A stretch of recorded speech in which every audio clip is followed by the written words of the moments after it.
বন্ধুরা, আজকে আমি আপনাদের সঙ্গে এমন একটি রেসিপি শেয়ার করব যেটা যেমন হেলদি তেমনই টেস্টি। রেসিপিটি আপনারা দেখুন আর বাড়িতে একবার অন্তত তৈরি করে দেখুন। আশা করছি আপনাদের খুবই ভালো লাগবে। নমস্কার বন্ধুরা, কাকুলির হেসেল উইথ লাইফস্টাইলে আপনাদের সবাইকে স্বাগত জানিয়ে আজকের রেসিপিটি শুরু করছি। রেসিপিটি তৈরি করার জন্য আমি প্রথমে এক বাটির মতো কাবলি ছোলা নিয়ে এই মিক্সারের মধ্যে ঢেলে দিলাম।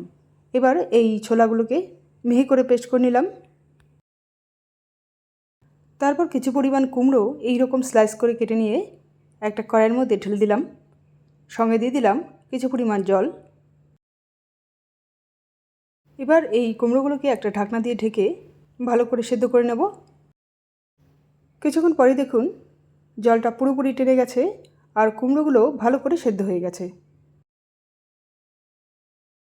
আমি এখন এই কুমড়োগুলোকে এই চামচ দিয়ে ম্যাশ করে নেব। চাইলে আপনারা কুমড়োগুলোকে ঠান্ডা করে নিয়ে হাত দিয়েও ম্যাশ করে নিতে পারেন।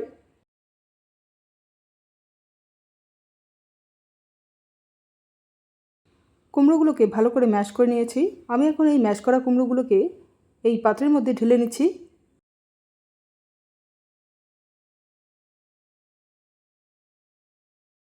ঢালা হয়ে গেলে পেস্ট করা এই কাবলি ছোলাগুলো এর মধ্যে ঢেলে দেব।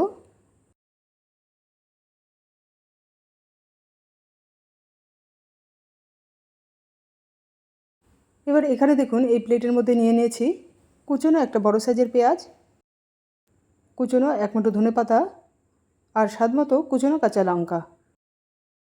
এবার এই সব উপকরণগুলোকে এর মধ্যে ঢেলে দিচ্ছি। আর এর মধ্যে দিয়ে দিলাম হাফ চামচের মতো গোলমরিচের গুঁড়ো, স্বাদমতো নুন, সামান্য পরিমাণে কাসুরি মেথি আর হাফ চামচের মতো গুঁড়ো গরম মশলা। এবার এই সমস্ত উপকরণগুলোকে একসঙ্গে ভালো করে মিক্স করে নেব।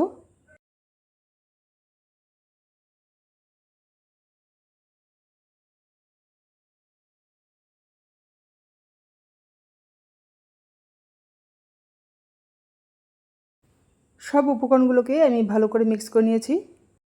এবার একটা ফ্রাইং প্যান গরম করে নিয়ে তার মধ্যে এক চামচের মতো সাদা তেল দিয়ে তেলটাকে এইভাবে ঘুরিয়ে ঘুরিয়ে পুরো প্যানে ছড়িয়ে নিলাম। তারপর এর মধ্যে যে মিশ্রণটা আমি তৈরি করলাম সেই মিশ্রণ থেকে 2 চামচের মতো দিয়ে এইভাবে মিশ্রণটাকে ছড়িয়ে দেব।